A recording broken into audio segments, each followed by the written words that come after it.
જે આપણે જોયું છે કે આખા ભારતની અંદર સહકારી સંસ્થાઓ સાથે જોડાઈ અને આર્થિક રીતના લોકો સમૃદ્ધ થઈ રહ્યા છે। આ વિષય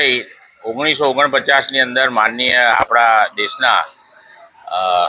લોહ પુરુષ સરદાર વલ્લભભાઈ પટેલ સાહેબના જન્મસ્થાન નડિયાદથી આ યાત્રા ચાલુ થઈ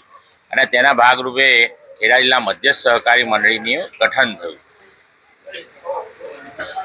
ખેડા જિલ્લા મધ્યસ્થ સહકારી બેંકના 78મા વર્ષની અંદર જ્યારે અત્યારે પ્રવેશ કરી રહી છે ત્યારે માનનીય વડાપ્રધાન શ્રી નરેન્દ્ર મોદી સાહેબનું જે વિઝન છે સહકારથી સમૃદ્ધિ અને આ વિષયને ચરિતાર્થ કરતા આપણા દેશના પ્રથમ સહકાર મંત્રી માનનીય અમિતભાઈ શાહ સાહેબનું એ ધ્યેયને લોકો સુધી ઘર ઘર સુધી પહોંચાડવા માટે અને ડિજિટલ ભારતની પરિકલ્પનાના ભાગરૂપે આજે ખેડા જિલ્લા મધ્યસ્થ સહકારી બેંક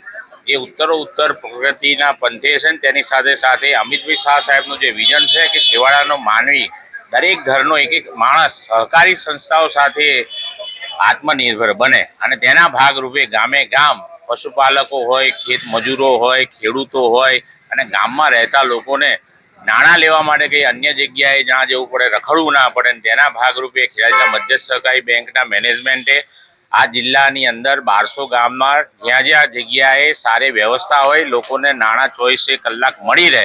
એવા વ્યવસ્થાના ભાગરૂપે આજે એક ગર્વ સાથે સરદાર વલ્લભભાઈ પટેલ સાહેબના ગામમાં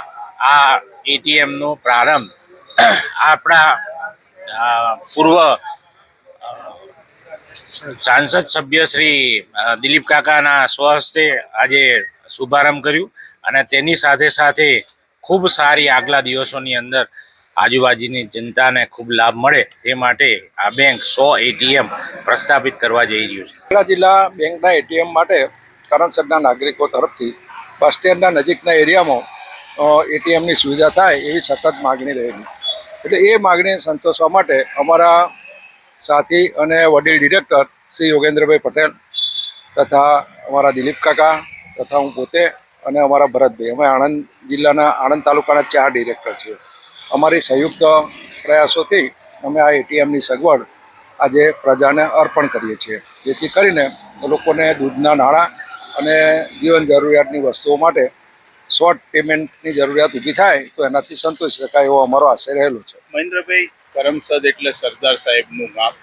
સરદાર સાહેબનું ગામમાં તમે પ્રથમ વખત જ આ એટીએમ મૂકો છો, બીજા કોઈ એરિયામાં ભવિષ્યમાં એટીએમ મૂકવાની જરૂરિયાત ઊભી થશે ખરી?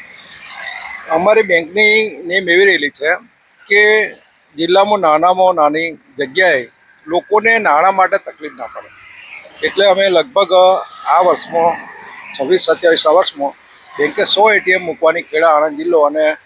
જૂનો ભૂતપૂર્વ ખેડા જિલ્લો એમાં 100 એટીએમ મૂકવાની અમારી નેમ રહેલી છે। એના ભાગરૂપે આજે સવારે વડતાલ મુકામે અને આવતીકાલે સિહોલ મુકામે પણ એટીએમ મૂકવાની અમારી પ્રોસિજર ચાલુ છે। આવતીકાલે જે એટીએમ સિહોલ મુકે 100 વાગે મૂકવાનું છે અને સરકારના નાણામંત્રી કમલેશભાઈ પટેલના હસ્તે ઓપનિંગ કરવાનું છે।